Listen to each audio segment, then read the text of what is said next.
Ayan. Card. Ganda oh.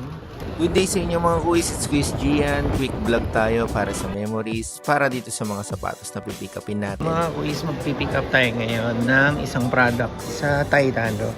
Tignan muna natin kung makaligtas tong ID natin. Burado na kasi tayo. Jordan 6 infrared pala mga kuis yung kinuha natin dito. At waiting lang tayo habang chinecheck pa yung stock at yung ID natin.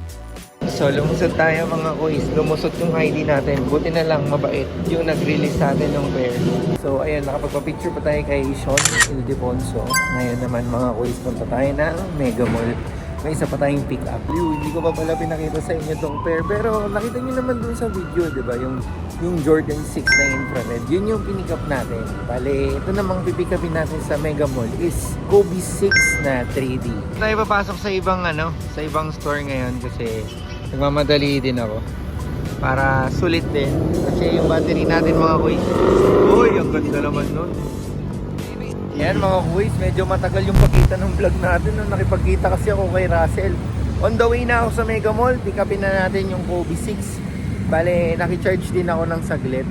Tapos kwentuhan. Alam nyo naman, mga lalaki, chismoso din minsan. Nasa Titan Mega Mall na tayo nito. Medyo mahigpit dito compared dun sa Ford. Pero, ayan, waiting pa din hanggang sa na-release naman yung pair sa atin. Quiz. Salamat pala sa Titan sa mga W's natin recently. No? So, ayan, dito na muna natin tatapusin itong vlog na to. Okay, sige. Dahil sobrang bilis lang nito at gusto ko lang talaga siyang i-record for memories.